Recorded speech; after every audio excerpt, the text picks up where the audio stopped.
Leaders, this vlog is about how to flatten the experience of working in your company. This really comes on leadership, and I'm making the assumption that you want the flat experience. You don't have to want that. The hierarchical experience has some value too. Hierarchies have great chains of command that work efficiently. Flat companies have more sense of unity.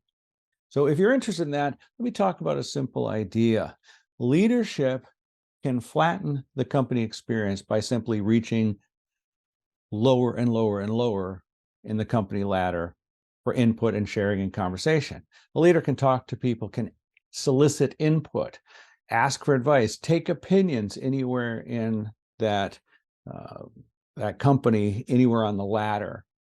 And often they don't. We tend to work with our little spheres, and way down here, we never have interaction with leadership. Some leaders are famous for walking the halls of their company, going and talking to everyone, trying to create those relationships, because they can't do it upward. You can't have people on the front line coming in to knock on the door all the time, but you can reach down and pull them up and create that experience. And then, of course, upside or downside, you will have more people at different levels that will actually feel comfortable approaching you. If that's what you want, it has to come from you. Now, who exactly is you? Because this is a level of leadership for the whole company. This is a level of leadership for them. This is a team leader. It could be a leadership practice throughout the organization. I want to give you a story example of this. Back in the old days, I used to be a film director. When I worked in film, I wanted that flat experience. I wanted a real family working together. I wanted more brains thinking with me than I did want arms and legs. I wanted at least thinking arms and legs, right? If you're working for me, I wanted your brain part of it. And you never know where the good idea is going to be. And if you have just arms and legs, people executing your ideas, you're counting entirely on your ideas, when it's so much better to pull the collective intelligence of the group. So I was working on a film set, and there was one person who was probably the lowest person in the ranks. She was an intern. She was a paid intern, I guess the lowest paid position. She would be our gopher. She'd run and get stuff. She would make sure people had coffee. I always wanted 2 creams with my coffee, and I wanted the coffee strong enough, that sort of thing. It's not a terribly, well, it is an important job. It's not a terribly respected job. And one day I was working on a scene that I was struggling with. It just wasn't working. It was something that was eluding me.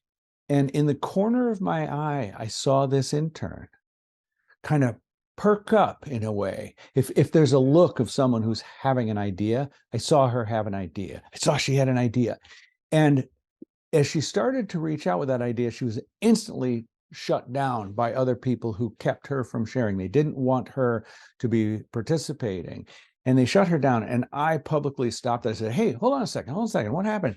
Hey, intern person," I knew her name at the time, "did you have an idea for me? What was your idea?" And I decided at that time, whatever idea I got, whatever it was, I'm going to put it in the movie. I'm going to do it. Now, we could have edited it out, or if it was really expensive, but if it was a reasonable idea, I was going to take it. And it was. She shared her ideas. "Come on up here and share your idea." And I said, and I'm like, oh, wow, that was a great idea. And I did it, and I used it, and I made the scene with her idea.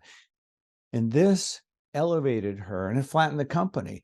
And at a later point at one of our film meetings, we'd have team meetings at the beginning and end of the day, I said, "Listen, I want people's ideas. I trust, fine, if you want to work it through the hierarchy where she tells someone who tells me, etc.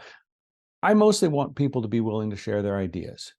You manage the chaos of production, but if someone has an idea, I do not want you to shut it down. I don't want arms and legs. I want thinking people on my team." And I had to make that productive, intentional effort to pull the voice forward. But what I did is I created a flatter company experience. I flattened it.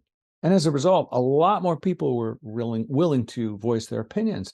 I remember a later time when we were working with the person who gets the picture car, the movie shot, the car in the scene. He was much more willing to share what he thought I should use rather than just saying, "What do you want?" So previously, what do you want? And, I'm busy, frazzled, doing a million things. I gave the best answer I could. The second time, on whatever the next prop was, it's like, hey, what do you need? I was thinking, I'm looking at these and, I've got a couple ideas for you. So suddenly I had a human mind participating instead of just someone who'd do whatever I said.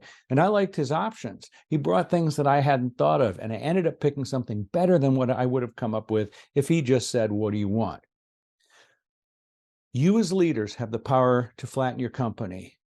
And you do that by reaching lower than you normally would and soliciting advice, honoring, acknowledging, and legitimizing that input. And by doing that simple thing, the experience, not the authority, not the official rank, but the experience of your company will be flatter, and you will get more minds as opposed to just arms and legs.